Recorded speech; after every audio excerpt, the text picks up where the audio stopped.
This is Scooby, sit, and Scooby has some dog reactivity or dog aggression issues. Now we've spent a lot of, in this video I'm going to teach him how to focus, but we spent a lot of time off camera talking about some of the reasons why Scooby might be reactive, and he doesn't really have a lot of rules or structure.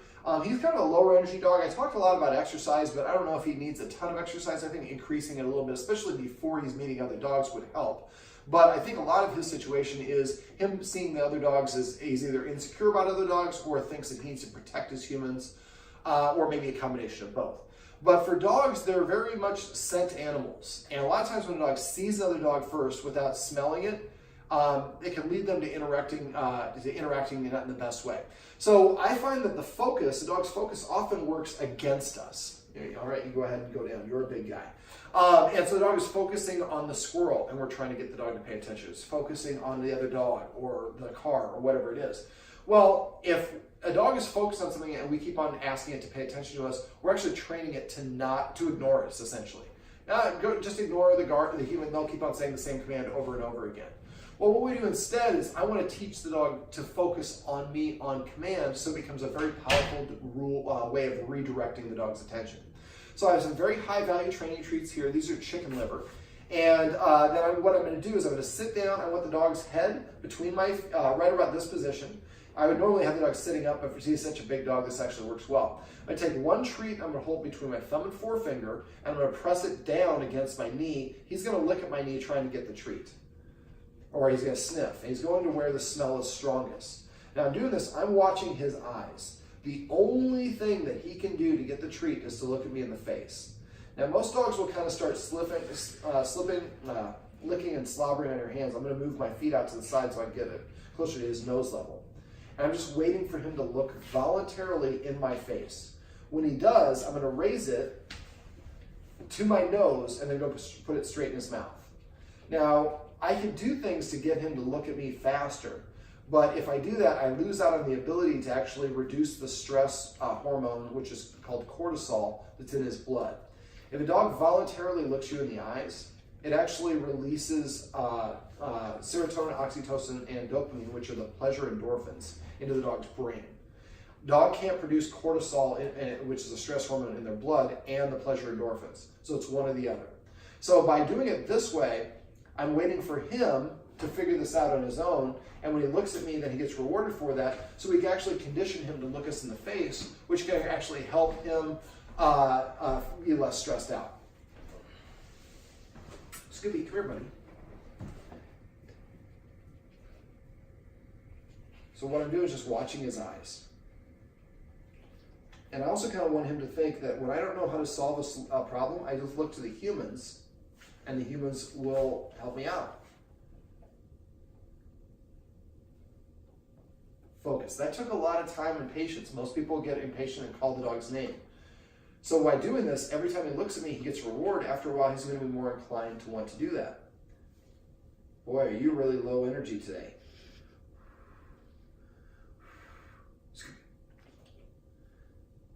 Focus. I just literally got done saying you shouldn't do that, but I got to get you going. Scooby, come on, sit up. Come on, Scooby. Come here, buddy. Come here. There we go. Sit. Yes, there we go. So I prefer the sit because if you see he's looking down, so now when he looks up at me, it's got to be kind of an intentional effort. When he's down, he's kind of looking in that direction anyways. He can do it from a sit, but I prefer to do it this way.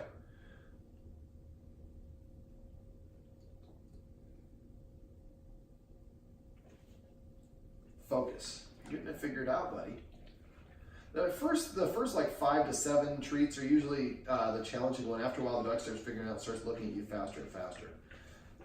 So I'm giving him just enough access to it where he can taste a little bit when he licks like that, but he can't get the whole deal. That would be my finger, buddy. Now, when you're doing this, watch his eyes intently. If he uses an eye flutter and you miss it, it might take a while before he does it again. That's the same alarm I use, Scooby.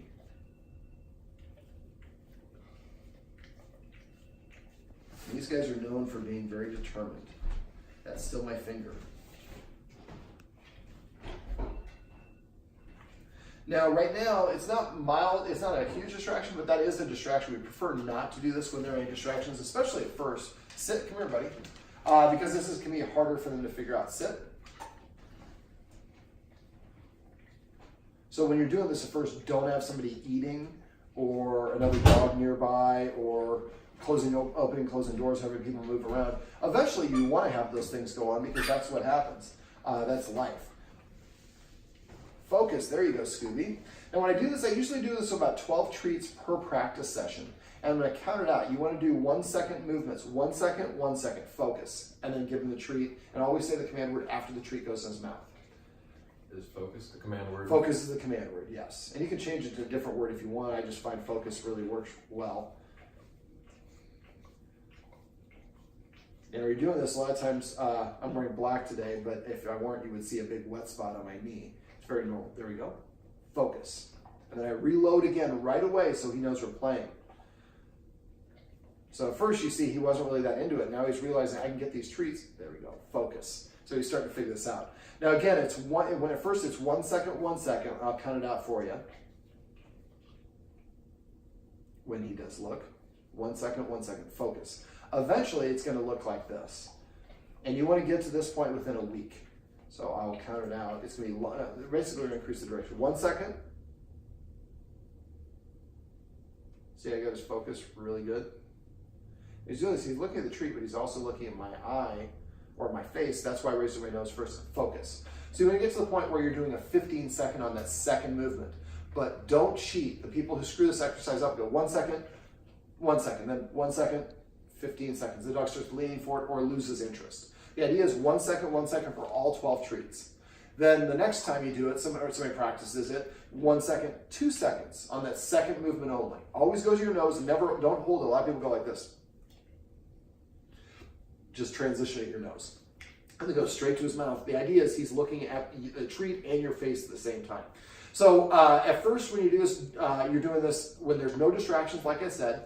And after a while, he's pretty much staring at you the whole time. Then you can start having people move around and do different things like that. Now, you don't want to just do it right here.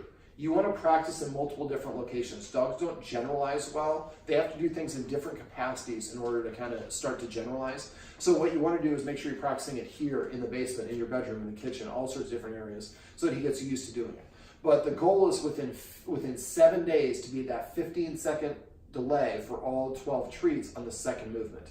Now, the next stage is to actually go outside and practice this in your backyard when there are no other dogs around. But now, because there's a lot of distractions, you got to go back to 1 second, 1 second. But you can move faster. You want to get back to that 15-second mode, but you might do 1 second, 1 second for like 4 treats, 1 second, 2 seconds for 4 treats, 1 second, 3 seconds for 4 treats, and just kind of play around with it, but go at your dog's pace.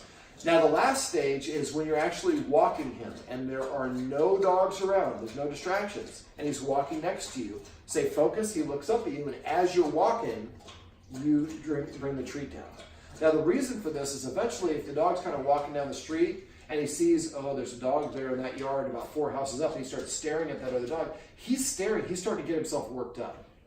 And the closer he gets, the more intense it's going to be and the more reactive he'll get. So just like anything else, because he sees it coming, it's going and it's progressing longer, he has more time to get worked up about it. But if he sees the other dog and it's far enough away where he doesn't perceive it to be an immediate threat or anything to be disagreed with, then it's easy for you to get his attention. If you wait for that dog to get right here and you say focus, he probably won't listen to you. But if the dog is like 4 houses away and say focus, and he looks up at you, you start doing this with a treat as you're walking. So instead of focusing on the other dog, he's focusing on you. You've distracted him. Now, eventually you get to the point where I've had people where like they're walking and we're walking down the street and there's another dog walking towards us. Your dog sees the other dog and starts lowering its head. Now, a lot of times what happens is dog communicates to us, I'm uncomfortable. That dog is walking directly towards me. To dogs, a straight ahead approach is very confrontational. Face to face is very difficult. If I and the camera were both dogs and I wanted to meet you and I'm a dog, and I wanted to do it in a polite way, I would take kind of a curved approach to the camera. And when I got to the camera and I, we would kind of do the circle and sniffing each other's crotches and rear ends. The problem is, in the way that our cities are developed, is we have a city grid where sidewalks are straight. So I'm walking straight down the sidewalk, and a lot of times we're walking straight towards another dog. So a lot of times your dog kind of holds back or lowers its head, its ears kind of come forward, the hackles go up, the tail goes up, they bare their teeth, their pupils dilate, they get stiff, their breathing accelerates. All of these are individual communications. I'm uncomfortable with that other dog coming. And as a human, our job is to get our dog out of that trouble. But if we're walking down the street and somebody says, hey, I don't like the look of that guy over there and with your partner, and you keep on, that's okay, babe, we'll walk towards it. No, that's it. I'm pretty sure that's the guy that robbed me. No, he's gonna be okay. And then no, dude, I can tell for sure. The closer you get, the more intense you get, and the person's not listening to you.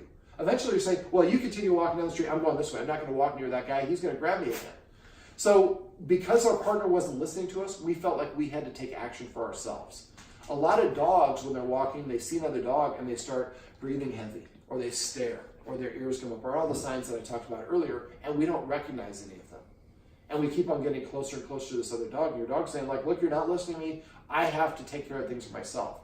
In my experience, there aren't a lot of aggressive dogs. Most dogs are insecure, and they're using the aggression as a coping mechanism. If I act really tough, that often makes the other dogs move away. What I'm saying as a dog is I don't like the distance between us to be any greater or any less than it is now. And you're getting closer to me, so I'm going to act aggressive to try to get you to move away, which increases that distance. Well, the other option for that is that we can actually teach the dog to walk away on its own, and that also increases the distance. So that's a nice, but it's hard if the dog's locked into it because now it's intense. So if the dog's walking towards it, it sees another dog, and as soon as it sees it and you recognize it, you give it the focus command, it looks up at you, and then you turn and you walk down the driveway, or you walk around a car or a shrubbery or something like that. Now you're getting your dog out of trouble before it needs to get out of trouble on its own. And you have a powerful tool now to redirect the dog.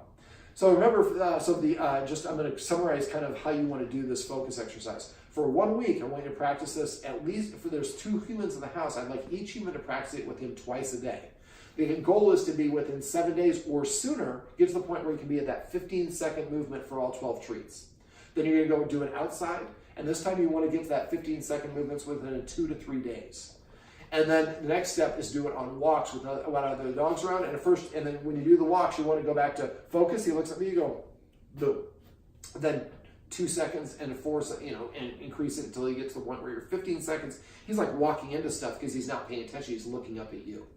Then what you want when you're doing is when you're walking on your walk and you know there's a dog in a neighborhood that's going to be maybe behind an electric fence or behind a fence and your dog is normally reactive to, as soon as you start watching your dog as you're approaching that house, as soon as your dog starts like staring at that house, you give him the focus command.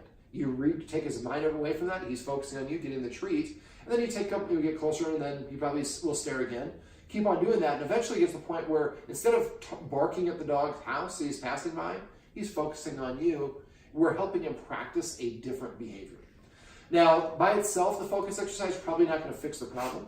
But if the guardians increase this exercise before they walks or before encounters with other dogs, if they incorporate rules and enforce them consistently and help him practice doing things to earn his affection, to boost his self-esteem and confidence, like petting with a purpose and passive training, the dog's going to start to identify that I am not the leader, I'm not responsible with humans, I'm just along for the ride. They're going to get me out of trouble before I have a need to react. And the goal is eventually he sees another dog and doesn't perceive it as somebody he has to protect you from because you've demonstrated that you're a good leader through acting like a leader by enforcing rules and boundaries consistently. So this is how you can, let me get him over here. Scooby-Dooby-Doo. We'll give you a Scooby snack. Well, this handsome fella is Scooby, and these are tips and tricks on how you can teach your dog to focus to help it from attacking or getting aggressive towards other dogs.